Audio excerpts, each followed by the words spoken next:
Prav lepo pozdravljeni v oddaji Sledi korakov. V tokratni oddaji se bomo malce sprehodili skozi delovanje Slovenske ljudske stranke v zadnjem obdobju.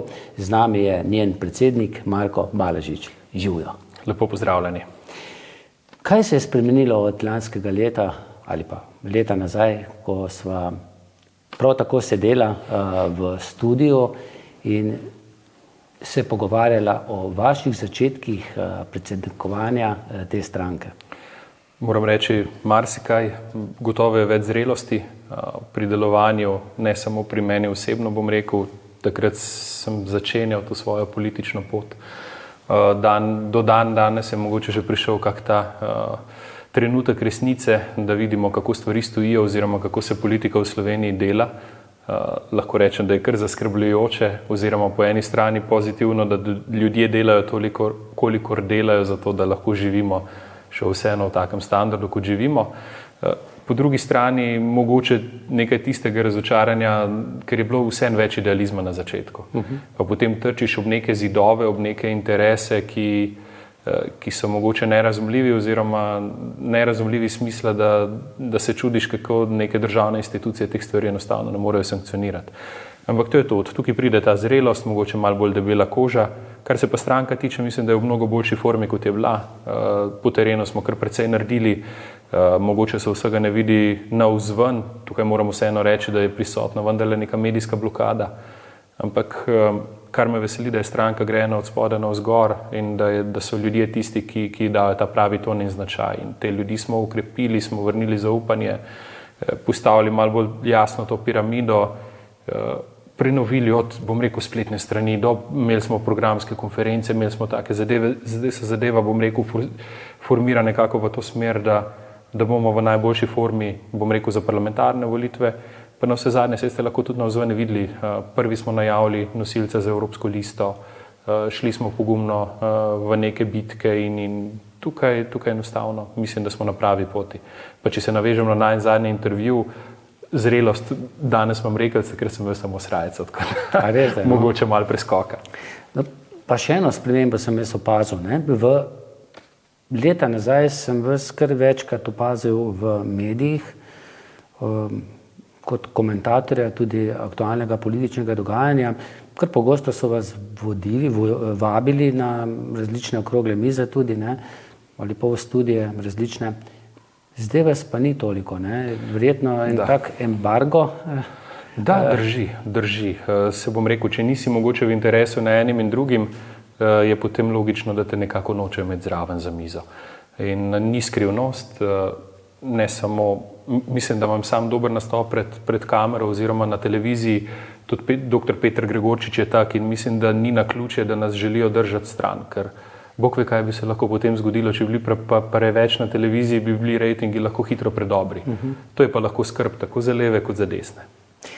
Zdaj sicer te volilne ankete, tiste, kar jih jaz spremljam v teh osrednjih medijih, vam niso najbolj naklonjene.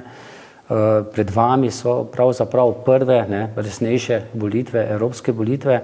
Kakšno je vaše upanje? Čeprav za evropske volitve vam kar dobro kaže, slabše pa na teh lestvicah za recimo parlamentarne volitve. Jaz imam tukaj tudi sam verjetno marsikatero vprašanje glede metodologij, glede časovnic, vemo, kako je s temi javnomnenjskimi raziskavami od znanih naročnikov. Jaz bom tudi, ko rekel, v zadnjem času sem videl precej tudi javnomnenjskih anket, bom rekel, mogoče z drugih strani ali pa ne samo te, ki so nam javno predstavljene.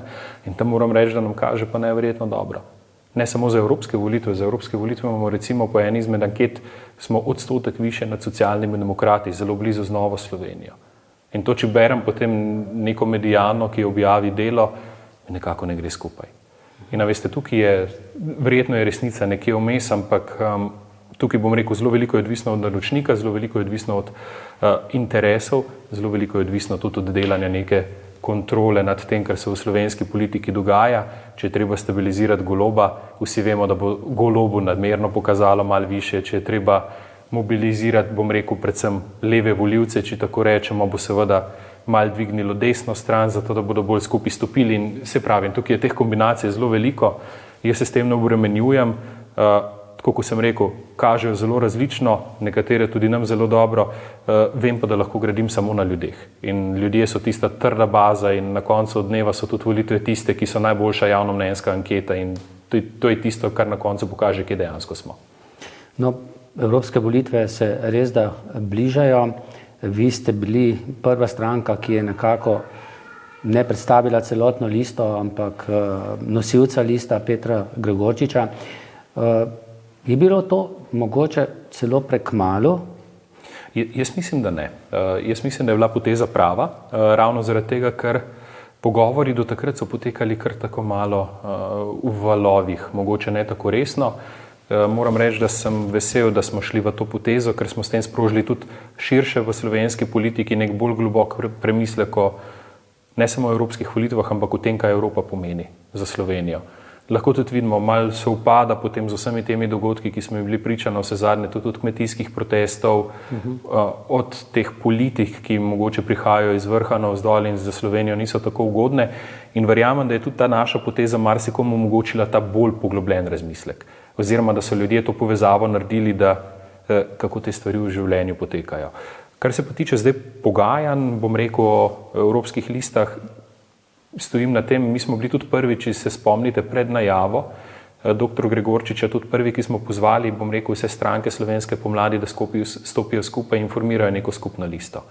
Zdaj meni je žal, da torej, do tega... SDS, Nova Slovenija in SLS. Čeprav se zdi s tem, ko ste vi najavili nosilca svoje liste, da ste nekako zacementirali to pogajanje. Ne. Sploh ne, pogajanje še vedno tečejo. Moram reči, da zdaj tale kongres Evropske ljudske stranke v Bukarešti je ponovno zmehčal določene pozicije pri vseh treh in spet sedimo za mizo in trenutno lahko rečem, da sta obe varianti še vedno odprti. In torej, z Novo Slovenijo in z SDS-om. Da greste skupaj na listo z SDS-om ali pa z Novo Slovenijo? Da se stavimo skupno listo bom rekel, na način, da dosežemo najboljši rezultat tudi z vidika Evropske ljudske stranke v Sloveniji. In kakšen rezultat pričakujete? Verjetno, da ohranite poslanca? Ja, za ljudsko stranko vsekakor. Če gledam pa rezultat z vidika Evropske ljudske stranke, pa lahko rečem, da smo bile stranke, ki smo, bom rekel, to evropsko stranko sestavljale vedno uspešne na volitvah. Ali smo imeli večino ali pa polovico, tako da vse, kar bi bilo slabše, bi bil v bistvu poraz Evropske ljudske stranke v Sloveniji in tukaj moramo zdaj seveda najti način, kako ostanemo zmagoviti. Tista varianta, pa v to sem še vedno prepričan, čeprav nekateri upozarjajo na proporcionalni volilni sistem, če bi vsi trije bili sposobni stopiti skupaj, mislim, da bi dobili 609. Zdaj se bomo pa verjetno, bom rekel, z nekim pametnim delom, z neko pametno strategijo vrteli okrog številke 5. 5 proti 4, ne? Če se po športno izraziva. Zakaj na evropskih volitvah tako, na državnozborskih volitvah pa dostikrat ravno obratno? Ko pa gre za občinske svetnike, pa spet dostikrat stranke pomladi nekako več občinskih svetnikov. Tudi več županov, mogoče ne od tistih največjih občinah. Ena izmed velikih, bom rekel, zmag, bom rekel, predvsem levega dela volilnega telesa oziroma levega dela vodilne politike takrat pred časom je bilo to, da se je v bistvu onemogočilo, da so lahko župani hkrati poslanci. S tem se je naredilo dvojno škodo. Po eni strani onemogočilo, da bi se več javnih sredstev na nivoju lokalnih skupnosti prelilo iz centra v regije, pa tu vam lahko postrežem s podatkom, povprečje držav Evropske unije v porabi javnih sredstev na regijah je 33%, pri nas je 19%. Takrat, ko so bili te, bom rekel, župani in poslanci hkrati v parlamentu, so lahko vse malo potegnili glas lokalne skupnosti in zagotavljali boljši lokalni, bom rekel, lokalno razvitost Slovenije. Po drugi strani je pa to seveda povezano z motivacijo. Jaz bom tako rekel, bolj prijetno je v Sloveniji biti župan kot poslanec. To ni nobena skrivnost. Kot župan imaš vseeno malo več kontrole, lahko neposredno vplivaš na to in rezultati se vidijo praktično čez noč. Kot poslanec, pa glede na razvrednoteno politiko, ki smo jo priča zadnjim časom, si pa nič drugega kot glasovalni stroj, in ne moreš praktično spremeniti ničesar. Dostikrat se zdi kimavec, ne? Kimavec. In to verjamem, da marsikoga odbija, da bi se resno potrudil za parlamentarne volitve. Kar se tiče pa evropskih volitev, pa spet ena posebna specifika. Vemo, da je Slovenija ena volilna enota in vemo, da imamo preferenčni glas, kar pomeni, da se pa ljudje dejansko lahko odločijo za tistega, ki mislijo, da bi jih najbolje predstavljal.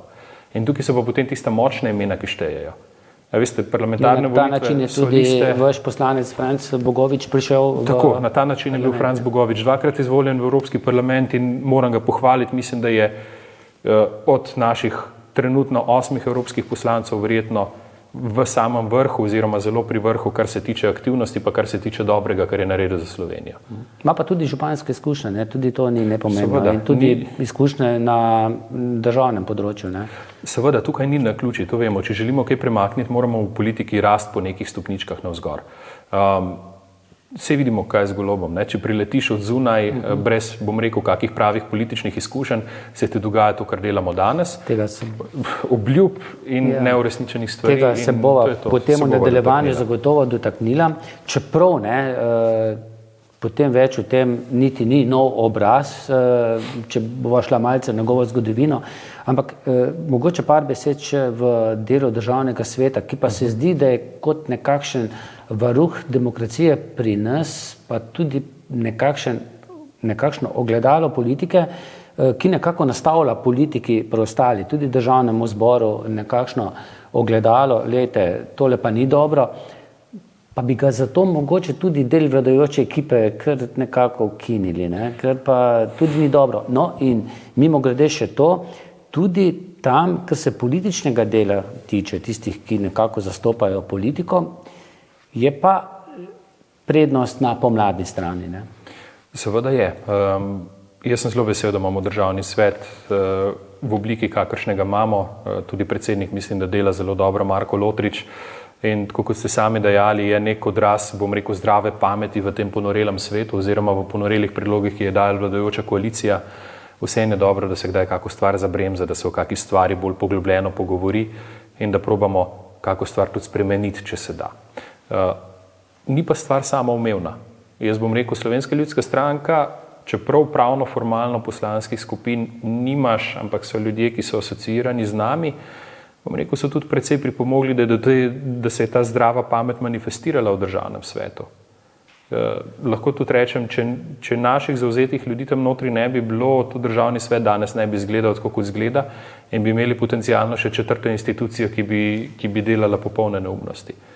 In zato je važno, da imamo državni svet, da imamo trden državni svet z jasno, bom rekel, neko vizijo, kaj hoče od Slovenije, predvsem pa s tistim, bom rekel, kar pa mislim, da v državnem zboru manjka, ne, je pa s tistim zdravorazumskim pristopom, predvsem tistega pogleda, kaj tistih ljudi, ki ustvarjajo z rokami. In te najbolj vejo, kaj je potrebno, da določeni procesi tečejo, te najbolj vejo, kako se je potrebno organizirati. In če bi bilo tega zavedanja malo več na najvišjih nivojih, bi pa živeli v Sloveniji že zelo lepo. Žalosti verjetno to, da je pa vpliv nizek, ne? Ali pa manjši od pričakovanega.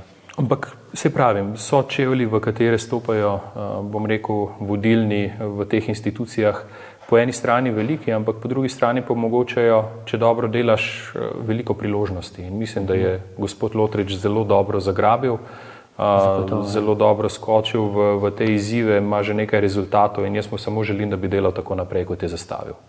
No, prej ste nekaj načeli o novih obrazov, ne nazadnje ste tudi vi nov obraz, kot na nek način tudi vaš prvi na listi, ne, če bo šla Slovenska ljudska stranka na listo samostojna na evropske volitve.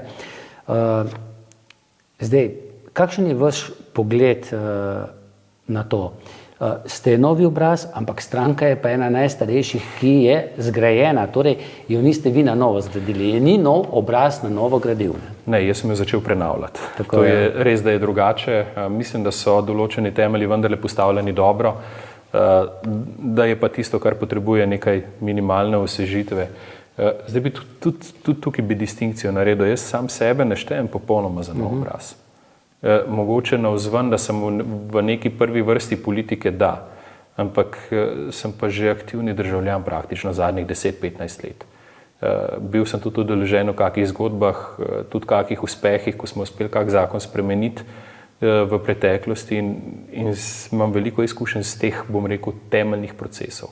Tako da ne vem, če bi glih enačil s tem, da se nekdo pojavi popolnoma iz nič, tako kot to delajo na levi strani političnega spektra in pride v neko vodstveno funkcijo, hkrati pa ne ve, kako teče parlamentarni postopek ali pa kako je osnovni zakon sploh spisan. Jaz sem to vse vedel prej. Kar je pri meni mogoče malo drugače še to, da sem prihajal v politiko, bom rekel, iz nekega evropskega nivoja, prihajam čedalje bolj na lokalno politiko, mogoče malo drugačen razvoj dogodkov kot pri gospodu Bogoviču, ampak so tudi neke izkušnje, ker če se srečamo pa tukaj na sredini, pa damo te stvari na kup, se mi zdi, da je pa rezultat lahko zelo velik. In to je ta stvar, kjer se malo lovimo, kjer prihajamo skupaj in kjer mislim, da rastemo iz dneva v dan. Na vse zadnje se to tudi pri stranki vidi.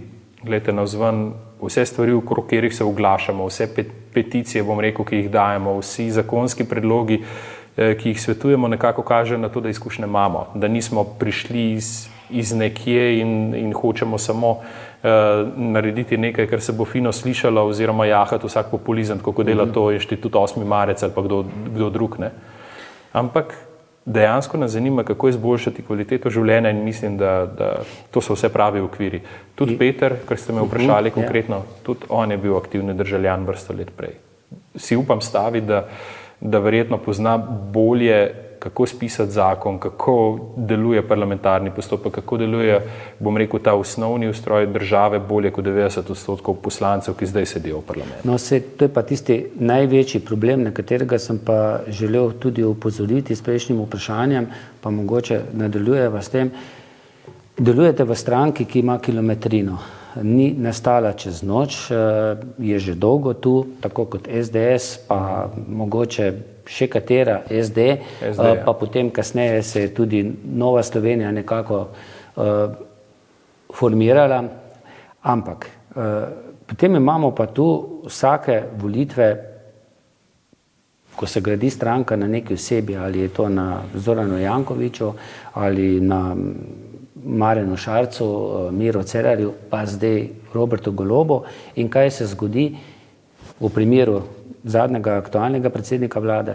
Pride, napove, ne vem, 10 novih reform, pripelje s sabo nekdanjega zdravstvenega ministra, gradili bomo na zdravstveni reformi, potem pa čez eno leto, ko so mu vse zalomi, pride in reče, zdaj pa obljubim, da ne bomo nič obljubljali, da bomo delali. Ko pa gledaš rezultate dela, jih pa ni. In verjamem, ko se je zdaj govorilo, da mogoče pa bo odšel, pa si poiskal delo v tujini, da je bil marsikdo, tudi jaz, kar precej razočaran, ko se je oglasil pa rekel, ne, bom ostal.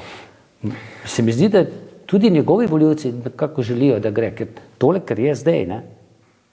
To, kar je zdaj, je čisti populizem. Te vlade sprejemajo svoje odločitve po merjenju javnomnenjskih raziskav, o katerih so prej govorila. Tam se kako stvar, bom rekel, zmeri do te mere, da pač vejo, kako morajo govoriti, da bodo ljudem všečni. Ljudje pa vemo, kaki smo. Po naravi stvari vedno naštimani tako, da bi skozi življenje najraje šli z najmanj napora. In seveda veliko leteče besede, kako bomo vse imeli, pa hkrati ne bo treba za to nič narediti, pri ljudeh zelo dobro pristanejo. To je ena stvar. Drug vidik, na kjer ga bi pa opozoril, je pa, dajmo se vprašati, komu najbolj koristi šibka vlada. In te vlade so bile vse, oziroma te premijeji so bili vsi izjemno šibki. Zaradi nepoznavanja postopkov, zaradi tega, ker so bili ljudje nametani praktično z vseh vetrov, ker ni bilo nobene kontrole. Tukaj pa potem trčimo na tisto rak rano, bom rekel, slovenske družbe oziroma slovenske skupnosti, pridemo pa do korupcije in interesnih skupin. In seveda, če imamo močne interesne skupine, potem se zgodijo prenove železniških postaj, pa tako naprej, ne? To je to, to je en vidik, ampak gledajte, pa zdaj bom zelo direkt rekel, Golob je prišel na to pozicijo, ker je kot posledica enega dogovora. bom rekel, med temi interesnimi skupinami. Njega zanima energetika, kjer je resnično investiranje energetika in tam je že kar nekaj naredil, kar nekaj zakonskih predpisov se je spremenilo, kar nekaj dokapitalizacij javnih energetskih podjetij je bilo. Nam v korist? Njemu v korist. Izključno njemu v korist. Po drugi strani se pa druge interesne skupine razdelijo področja, kjer je pač treba denar spustiti, ne? Glejte, zdravstvo. Vse kaj so naredili vmes? Ukinili so, govorijo, da so ukinili dopolnilno zdravstveno zavarovanje. Ne, vrečo zdravstvene zavarovalnice Slovenije so povečali za par 100 milijonov, zato da je centralno zapravljanje tega denarja, niso pa spremenili načina, kako se ta denar zapravlja. No, pa tisto, kar je bilo prej prostovoljno, je zdaj obvezno, ne? Ampak pomeni, da nam zgine dodatno iz sistema, dodatnih, 200-300 milijonov evrov, pa storitev ni nič boljša. Ja. In to je finta. In to interesne skupine zanima samo, kako ohraniti, bom rekel, ta finančni tok.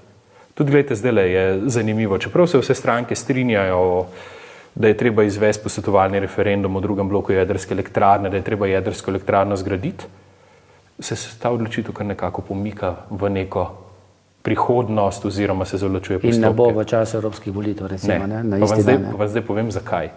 Glejte projekcije. Slovenija danes v tem trenutku porabi nekje med 17 in 18 teravatov na leto elektrike.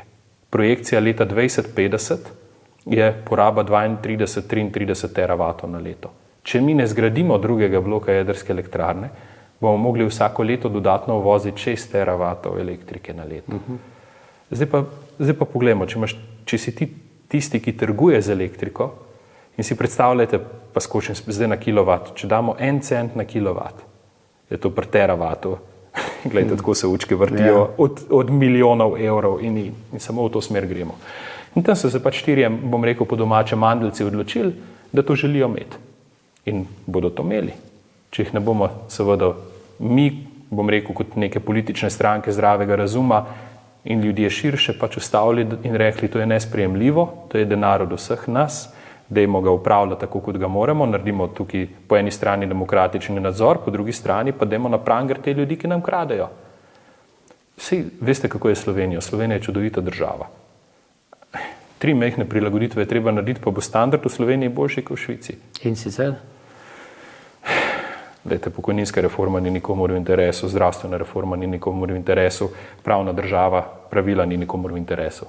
Zakaj? Zaradi tega, da ravno lahko te interesne skupine v ozadju obvladujejo procese, kot jih obvladujejo. In potem nam nastavljajo lutke ala Golob, pa ala še kdo drug na čelo, ki nečesa drugega ne delajo kot obljube. Ljudje so veseli, ploskajo, hkrati se pa zadaj priliva ta denar. In tukaj imamo mi težavo. In dokler ne bomo na pranger postavili tistih 5 največjih mandeljcev, za kire vsi vemo, da so korumpirani, pa zdaj vam bom postregel še z enim zanimivim podatkom. Glejte, Mestna občina Ljubljana. Zadnjič je bila neka raziskava narejena, Zoranu Jankoviću merijo 75% priljubljenost, hkrati pa ista raziskava pove, da pa 90% Ljubljančanov in Ljubljančank se strinja, da imamo v Ljubljani korupcijo. In to še vedno volijo potem. In to še vedno volijo, pa kdo je tu nor, ne? Taki ljudje bi mogli biti, po mojem mnenju, sprocesirani, olupljeni do golega in ne biti zraven političnih funkcij nikoli. In pri nam, ne, se po domače lovi kurje tatove, ne? Ja. Tiste velike tiče pa pusti zunaj, ne? Točno tako, ampak bi se dalo. Jaz mislim, da bi se dalo. Bi se dalo, ne. Potem je pa še nekaj, kar se meni zdi, pa malce ste tudi že nakazali, velik problem tudi te vlade, tako vehementno obljubljati recimo sodnikom, ne, 600 evrov, pa potem ustavno sodišče reče, da je pa treba to urediti, pa to odločbo enostavno ignoriraš, pa jo daš enkrat v prihodnost, ne, za realizirati. Potem zdravnikom obljubiš, podpišeš in se potem predsednik vlade, ki kao, ne, ni nič imel s tem, reče se, to je prejšnji minister, ki ga je mimogrede on najbolj podpiral, ali pa se še izgovarja na poplave, ne. Leta, v resni državi. Ja, potem je stavka, ne? Tukaj tu časovnice ne štimajo, ne? Seveda ne, poplave so se zgodile potem, ne? Da se vlada ne izvrši dogovora, ki ga je podpisala 3 mesece pred poplavami, ko sploh nismo vedeli, da poplave bodo. Tako. Glede, v vsaki resni državi bi taki ljudje leteli skozi vrata, ob prvi taki priliki. Jaz ne vem, kaj je tukaj z mojimi sodržavljankami in sodržavljani narobe, da to mirno gledajo, ampak te ljudje nimajo pač mesta v politiki. Ampak tako, kot sem rekel, obljube so, stvari so dane, odgovornosti pa nobene. Ampak, kaj ne rečem, mislim, da imamo točno to, kar smo si zaslužili.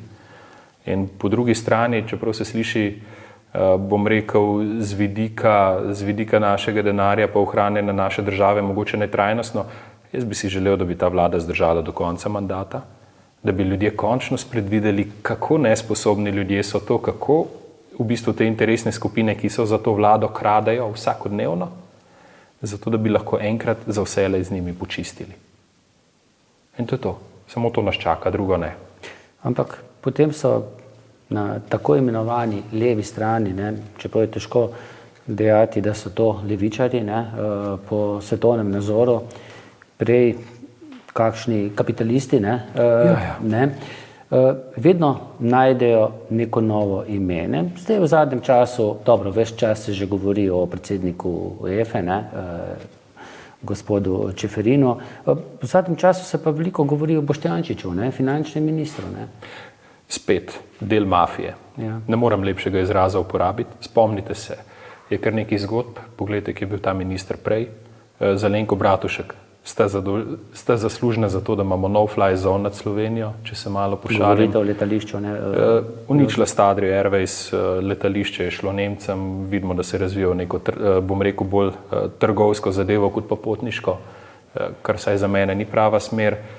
Po drugi strani se spomnimo famoznega sklada York, navezav tam, poglejte, kdo sedi po zavarovalnici Sava, pa še kje noter v nadzornih odborih, ampak hitro pridemo do neke, bom rekel, nehigienične povezave med Boštjančičem in Jamnikom. To pa vemo, da je eno izmed teh, bom rekel, finančnih omrežij, o katerem smo prej govorili, ki nima glih interesa za skupno dobro, ampak ima večji interes, bom rekel, za lastni žep.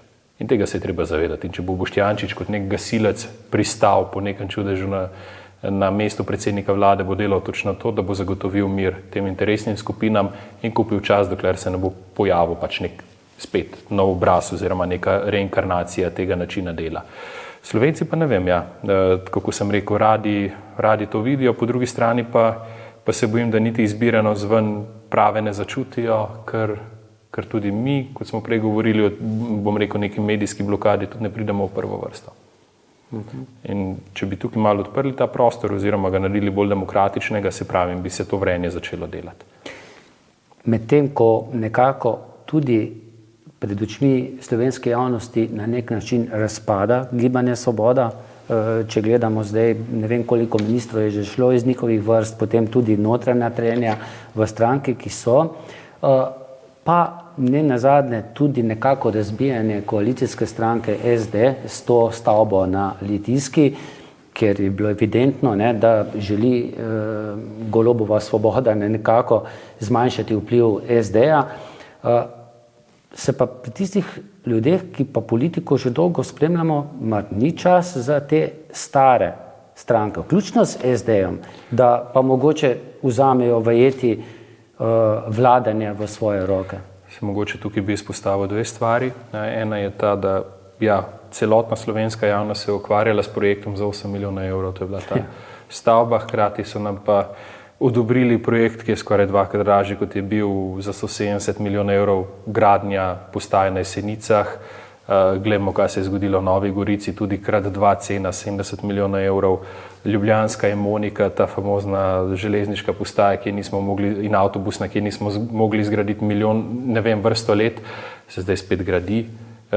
Glavna razlika je, da je bila prvotna ocena stroška 250 milijonov, zdaj pa milijardo. Ja, groza. In to je to.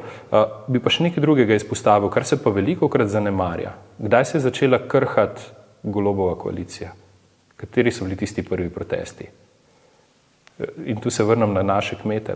To se pravi, kmeti so bili tisti, ki so bili prvi. In tukaj moram reči, da Ljudska stranka jim je vedno nudila tisto, bom rekel, podporo, jih spravljala skupaj, zato da so te zdravorazumske stvari prihajale v prvo vrsto. In jaz mislim, da je veliko tudi od naših ljubih kmetov odvisno, ali bo ta vlada zdržala ali ne. In kakšne so vaše napovedi, kako je biti dan danes kmet? Grozno. Zdi se, da je čezdalje težje, čezdalje več je teh predpisov, da ne govorimo o birokraciji, sploh če je kmet, ki je na kakšnem razpisu ali pa za subvencije uspe, ali pa če hoče kje zasaditi pšenico, pa potem ne sme uporabljati, ne vem, škropiv, ker je tam vodovarstveno območje ali pa karkoli. Ne, se sta dve stvari. Eno ste sami omenili, ki najbolj otežujeta kmetovanje. Eno je socialni položaj kmeta. Vedno je zadnji bom rekel, prehrambeni lestvici, če temu tako rečem. Glejte, družinski proračun porabi nekje 12% za hrano. Od tega kmet dobi samo 4% tega proračuna, vse ostalo se porazdeli kjerkoli drugje. In verjemite bi, če bi dvignili mi to porabo iz 4 na 5% družinskega proračuna, bi vsi naši kmetje lahko živeli zelo dobro, oziroma je ta učinek, če se ne motim, enak kot evropskemu denarju, ki ga dobimo. Tako da ja, to je ena stvar, druga stvar so pa te administrativne prepreke, venomer nalaganje novih in novih stvari. Tukaj se nam pa kaže spet fundamentalno nerazumevanje politike strani uradnikov, ki jih imamo. Se Evropa ne predpiše vseh stvari tako grobo, kot jih predpiše, kot jih uspe na koncu dneva našim uradnikom bolj grobo zapisati. Pa še zakomplicirati. Zakomplicirati. In potem sami sebi dajemo največje uteži na noge.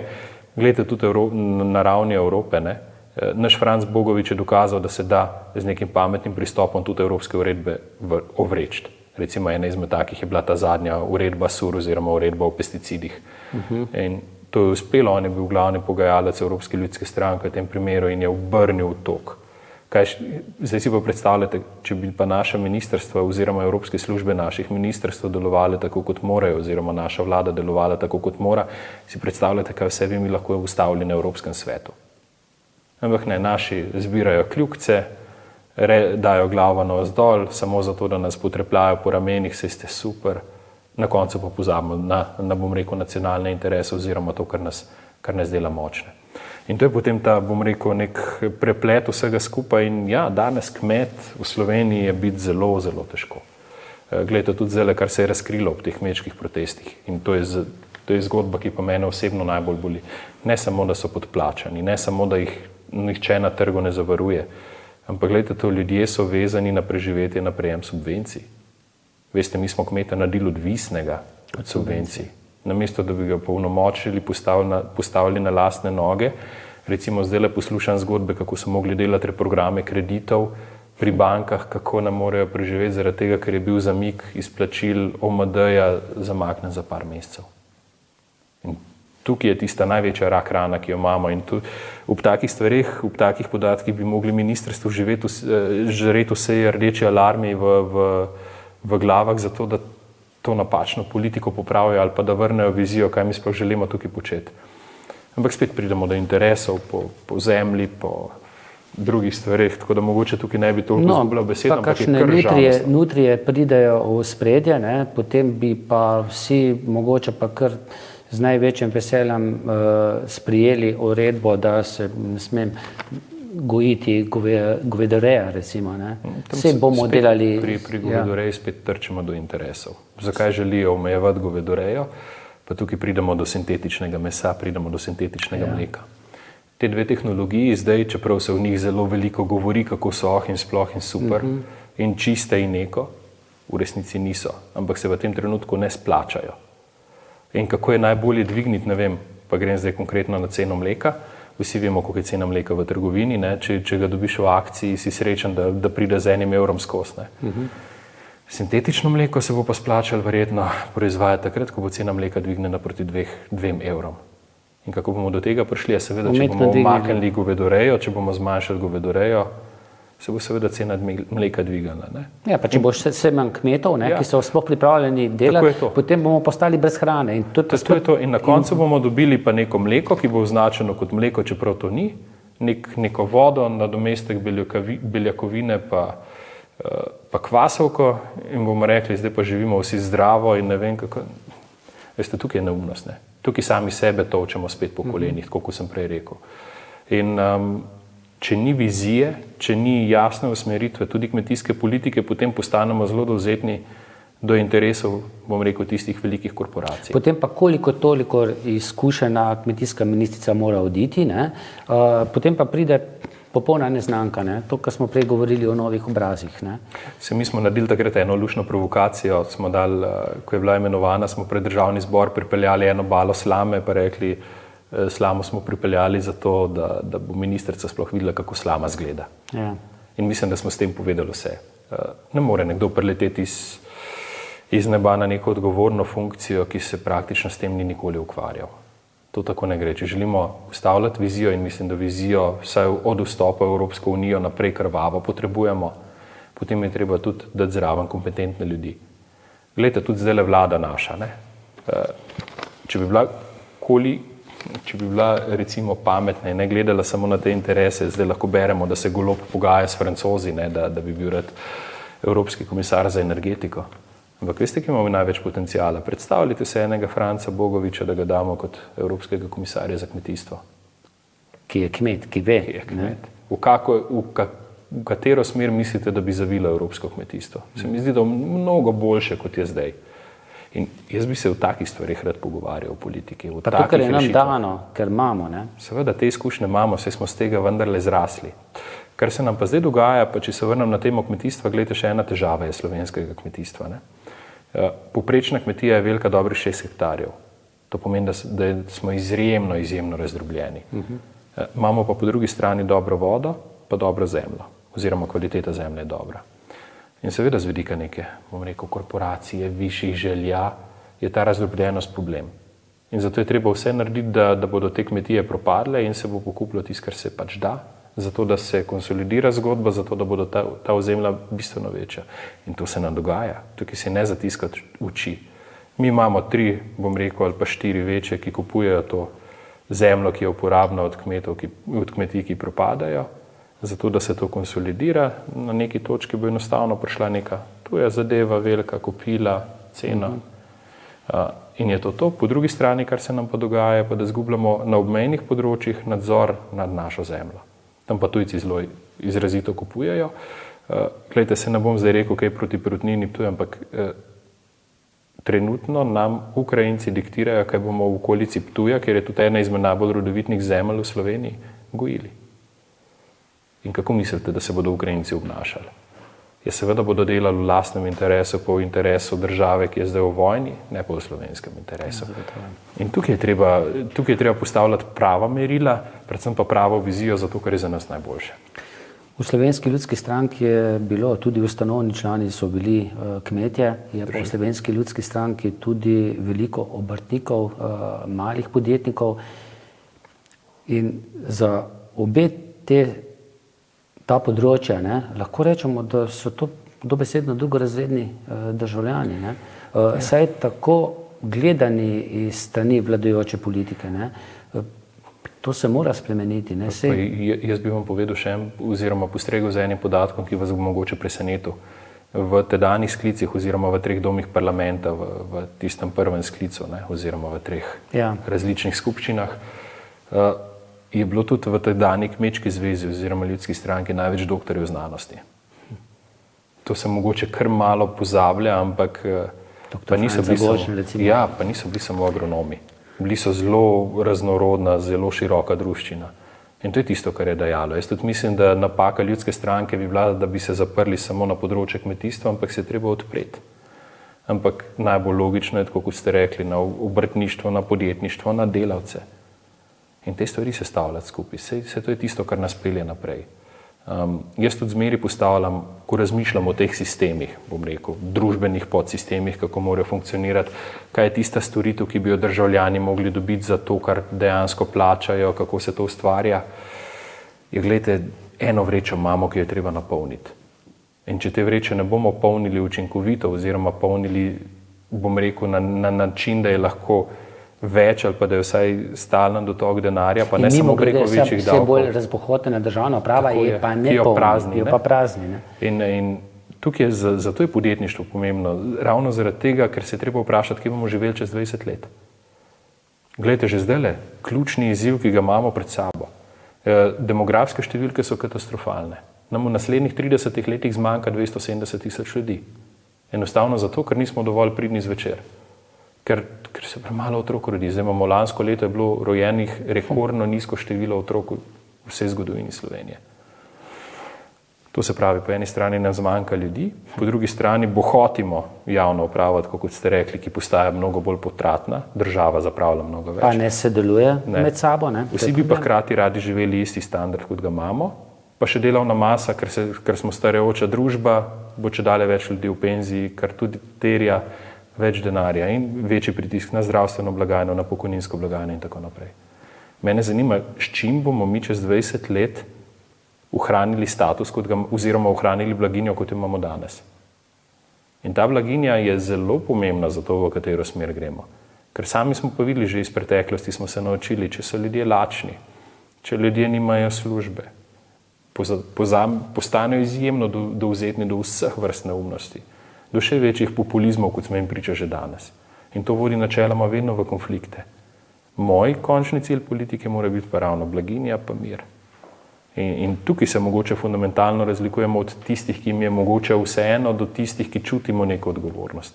In tu pridemo skupaj z Ljudsko stranko neverjetno dobro, najstarejša stranka, predvojna stranka, tista, ki je postavila Slovenijo po konci že, bom rekel, v časom pred drugo svetovno vojno. Ne? Do neke osamosvojitve, neke odgovornosti iz nekega sistema socializma, ki fundamentalno ni deloval v nek nov sistem. In vse zato pravim, mislim, da prihaja do nekega kolobarjenja in da nas boste kmalu videli mnogo više. No, morava se dotakniti tudi aktualne teme in sicer rekordno dolge stavke zdravnikov. Ne. Malce sem že prej omenil, ne, zdravstvene reforme ni, podpisane so bile obljube, zdaj tudi tistega ministra ni več, predsednik vlade se zgovarja, jaz nisem nič kriv, tako kot pri nakupu Litijske ni nič kriv, pa še kaj drugega ne. Po drugi strani se pa govori tudi o tisti 5. zapovedi, ne ubijaj. Na nek način zdravniki, tudi ugledni, so rekli, jaz pri tej stvari ne bom sodeloval, bom šel rajše jarke kopati. Zdaj bi pa to prevalili na referendum sočasno z evropskimi volitvami. Ni mogoče najdaljša stavka. Jaz bi rekel, da je kmečka stavka še daljša, ker so dali takrat zahteve in od teh zahtev ni bilo zdravniška najdaljša. Ni zdravniška najdaljša, ampak je kmečka daljša, ker od teh zahtev, ki so jih kmetje podali, jih je bilo tudi zelo malo uresničenih. Se pa strinjam, spet se nam je pokazala rak rana naših javnih sistemov. Ravno to je tisto, kar smo prej rekel, da potrebujemo krvavo tudi, pa mogoče ni najboljši termin, ker govorimo o zdravstvu, ampak potrebujemo nujno zdravstveno reformo. Zakaj? Ker se nam je zdaj pokazalo pri tej stavki, da naš javni zdravstveni sistem funkcionira samo tako, da lahko zdravnike dodatno obremenimo. Glejte, povsod v temeljni zakonodaji imamo zapisan 40-urni delovnik. Ne? Vsaka pogodba, ki jo imamo. Oni imajo +8. Ampak to je minimum, ki ga oni upravljajo. Oni zdaj jemljajo, bom rekel, soglasje za to, da ne bi delali več kot 48 ur. Si predstavljamo, kje smo. In to je ta težava. In tukaj, bom rekel, ne samo, da ni stabilnosti, ampak tudi neke spet vizije ni, kaj želimo. Potem so pa na nek način na prangerju tisti, ki so pa še pripravljeni plus teh 48 ur, pa sposobni še kje druge opraviti. Ampak če se vrne spet nazaj, se zadnjič dr. Tina Bregan zelo lepo povedala. Poglejte, koliko denarja generira zdravstvena zavarovalnica Slovenije. 4,5 milijarde. Na maso plač pade 450 milijonov. Če dodamo k temu še sestre, pa vse pomožne delavce, še enkrat isto. To se pravi, da nekje za slabo milijardo vemo, da gre ljudem, za dobre 3 milijarde, pa še nekaj. Pa ne vemo, ne. Pa v bistvu nobenega nadzora nimamo. Pa še gledajte, kaj je še največji absurd. Bolnice nobene ne gradimo nove, oziroma je zelo malo investicij tukaj. Zdaj, če se ne motim, se bo nekaj v Mariboru gradili, kar pomeni, da je praktično vse amortizirano. Cene storitev niso šle tako navzgor, da bi terjalo to kako spremembo. Hkrati je pa še ta podatek, da smo za zdravstveni sistem lani namenili tudi največji delež BDP-ja v vsej slovenski zgodovini. Mimogrede, z navidezno digitalizacijo so pa mnogim tistim, moji generaciji, plus skoraj da onemogočili, da pride do zdravnika. Ali ga pa sploh nima. Ne? In to je to reševanje. Glede, jaz tudi mislim, da so pri nas čakalne vrste namerno ustvarjene. Zakaj? Zato, ker enostavno, če imaš ti večje povpraševanje po nekih stvarih in manjšo dobavo, seveda cena materijala višja. In to dobavitelji točno vedo. In dobavitelji po eni strani tudi točno vedo, da imamo eno veliko malho denarja, ki je centralno upravljanja, ki niti tudi tam smo še zadnjo konkurenco s tem dopolnilnim zavarovanjem uničili in točno vejo, koliko je denarja na voljo. To se pravi, da imajo zelo veliko predvidljivost v sistemu. In pač kaj je najlažje narediti? Ja, seveda bomo rekli, kakšen material ni dobavljiv, lahko ga pa dobavimo po 2-krat višji ceni naslednjo sekundo, če je treba. In točno to se nam dogaja. Mi imamo tukaj ta pohlep. In ker pa vemo, da zdravstvena zavarovalnica ne plačuje po upravljenih posegih, ampak rečejo po pavšalu, pa pridemo spet v nek začaran krog. In tukaj mogli mi enostavno narediti. In digitalizacija kot je, glejte, digitalizacija ni nakup računalnikov. Ne, jaz bi dal spet nek javni izziv mogoče. Dajte vsako ministrstvo na spletno stran nek števec, koliko denarja je namenjenega in koliko denarja se porabi. Pa v sprotni. Naj se vsaka stvar unese noter in se takoj odšteje od tistega števca dol, pa bomo hitro videli, kje smo. Ne Erar. Erar je že prefiltriran in mnogo nepregledan. Ampak dajmo take stvari.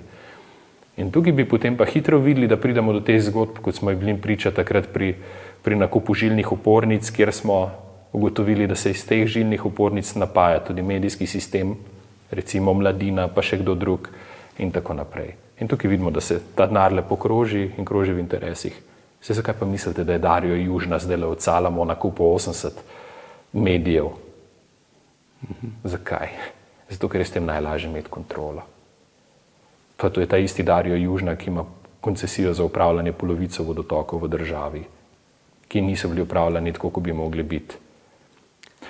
Ja. Zato smo tudi bili priča takim poplavam, kot so bile poplave. Ampak seveda, damage control se bo seveda naredil preko radijskih postaj in smo spet tam, kjer smo. No in mogoče ob koncu, kako pa gledate na medije? Zdaj RTV so rešili, so jo depolitizirali, odstranili janšiste, in zdaj je in sploh fajn televizija in fajn radio. No, kakšen je pa vaš pogled?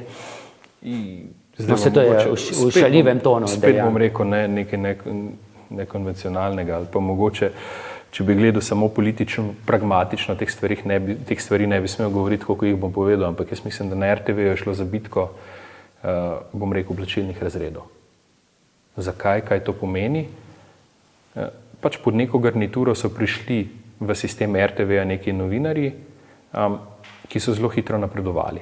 Po drugi strani smo imeli pa neke novinarje v sistemu, ki so bili v sistemu 20-25 let in niso mogli napredovati, hkrati smo imeli pa neke svete krave. In potem seveda pride neka mlajša garnitura, pridejo neki novi, ki pridejo zelo hitro, zelo visoko, se seveda vzpostavi pri ljudeh to zaupanje. In potem pa še glede na, oziroma nezaupanje, In potem pa še pridemo na politično situacijo, po drugi strani, ki meji mogoče malo na meji psihoze in hitro ugotovijo tisti, ki niso mogli napredovati, če bodo bolj ideološki, če bodo bolj glasni, če se bodo bolj postavljali v prve vrste, da bodo pod novim sistemom napredovali lažje. In točno to smo zdaj dobili. Poglejte urednike praktično celotne televizije. Kdo so in kje so stali pod neko drugo oblastjo. Hkrati pa treba poudariti, da te isti ljudje nimajo osnovnih pogojev, da bi te funkcije zasedli. Ja. To se pravi, meritokracija mali spade. In tukaj bi se mi mogli seveda spet spraševati, kako delati sistem močnejši. In jaz mislim, da najbolj robustno radio, televizijo bi dobili tudi od politike neodvisno, tako če bi spoštovali ključno pravilo meritokracije, da bi pač te ljudje vlekli najboljše od zunaj, da bi napredovali tisti, ki so najboljši po nivojih sposobnosti, ne pa po nivojih neke političnega prepričanja ali pa nekega pragmatizma v pravem času. In to bi bilo tisto, kar bi delalo televizijo najbolj robustno oziroma depolitizirano. Ko smo pa dobili zdaj neko zmešnjavo, ki je netransparentna, se gledajte, koliko denarja mi je uspelo pol leta zapraviti. Mene zelo bolijo zgodbe, ki jih poslušamo vsakodnevno, da določene uredništva niti nimajo dovolj denarja, da bi pokrivala določene dogodke, da se ukinjajo zunanja dopisništva, da se ukinjajo določene oddaje, ki so mogoče ustvarjale ta dobiček in s tem prihajamo spet v neko odvisnost, ki si ne želimo, ne? In to je odvisnost od milosti politike. Ker veste, sej, če sem jaz politik in pride do mene šef programskega sveta, kako mislite, da bo povprečen politik v Sloveniji kaj bo rekel? Jaz ti dam denar, če boš poročal tako. Ja, žal. In tukaj je žal tam smo. Žal. V Sloveniji imamo Urško, Klakočar. Se mogoče bo zdaj v Bruslju. Ja, pravi, da sicer ne. V Evropski ljudski stranki imate pa neko drugo Urško, Ursulo. Vi niste bili naklonjeni, da je ona špicen kandidat, ne? Mi smo glasovali proti, ja. In SD, zakaj? Sicer je bila potem izvoljena. Seveda je bila izvoljena, ampak je bilo več, je bila tudi sama, več signalov. Edina kandidatka je bila, to je bil tudi eden izmed očitkov, če smo Evropska ljudska stranka in kot taka sinonim za demokracijo v Evropi, za demokratičen razvoj, potem je treba, da demokracijo spoštujemo povsod. In en kandidat na volitvah pač ni demokratičen segment. Ne? To je ena opaska. Druga opaska je ta, da je Evropska unija pod njenim vodstvom, pa zdaj lahko špekuliram, zakaj je bila prešibka voditeljica Evropske komisije ali ni vedela, v kaj prihaja, pa je ta birokracija vozila v eno ali pa drugo stran, ampak se fundamentalno ni znašla. In je sledila tistemu, kar je poznala, to je pa nekemu nemškemu pristopu do nekih ključnih vprašanj prihodnosti. Nemški pristop je pa katastrofalno zavozil, recimo v primeru zelenega prehoda. Ne. Zaprli so vse jedrske elektrarne, investirali so v nove tehnologije 500 milijard evrov, zato da imajo zdaj više izpuste CO2 kot Francija. Ja, ki pa ni zavrgla. Ki pa ni zavrgla. In ta politika se nam je kazala tudi na nivoju Evropske komisije in zaradi tega, ker je bila ta stvar tako šibka, smo hitro padali tudi zaradi tega zelenega prehoda, dogovora evropskega, pa še drugih stvari, v neke idealizme, ki niso pil vode. In s tem smo ogrozili svojo energetsko varnost, prehransko varnost, nismo vedeli, kaj bi naredili z migracijami. Še vedno ne vemo. Ne? Glejte, ne znamo rešiti tudi dveh sporov, ki se vrstijo na naših mejah. Tudi varnostno ne vemo, kaj bi naredili sami sabo. In tukaj je pač vloga Evropskega komisarja zelo pomembna in žal mi je, ampak von der Leyenova tega ni upravila dobro. Oziroma ni upravila tako, kot mislimo, da bi mogla. In zato smo bili proti. Mislimo, da Evropa rabi močnejšega voditelja, predvsem pa v teh kriznih časih, ki smo rabi nekoga z zelo jasno vizijo, kaj želi narediti. In ta vizija pač ni zeleni prehod za vsako ceno, ker bomo najvišjo ceno plačali vsi. Ona druga, Urška Klakočar, pa se vam zdi, da dobro opravlja svoje delo v primerjavi s predsednikom Državnega sveta? Dobro, zdaj v tem delu ne bi želel dati primerjav, se mi zdi, vse niso tako na mestu, ker so drugačne institucije. Bi pa nekaj drugega opazil. No? Včasih se mnogo več pojavljala, je bilo mnogo bolj zaslediti, potem pa na neki točki, kot da se jo disciplinirali ali pa kupili z nečem, da mora biti bolj tiho, kot je. Mi je pa žal, no. Jaz se malo pogrešam v tem diskurzu, ker potem pa prihajajo v prvo vrsto razni sajovici, pa razni poslanci, ki jih vidiš prvič, ki ne znajo enega stavka skupaj povedati. On ne bo več dolgo prihajal v prve vrste. Ne? Verjetno, ampak tudi mislim, da je bila dobra proti Utež Golobu, da ni bilo vse samoumevno. Tako da jaz si želim malo več konkurence. Ja. Konkurenca je dobra, ne? Konkurenca je vedno dobra. Ja, jaz upam, da se čez eno leto spet vidiva, še kakšno rečemo, kaj se bo v tem času zgodilo Slovensko ljudsko stranko, veliko uspeha na volitvah, pa srečno. Hvala tudi vam in vsem gledalcem in gledalkam vse dobro, pa želel bi si, da res razmišljajo zdravorazumsko pri tem, ko bodo postavljeni pred izbiro, kaj obkrožiti. Naj poslušajo tisto, kar se jim zdi pametno, ker je to tudi tista stvar, ki bo Slovenijo popeljala naprej. Hvala. Hvala tudi vam. Hvala pa tudi vam za pozornost in srečno.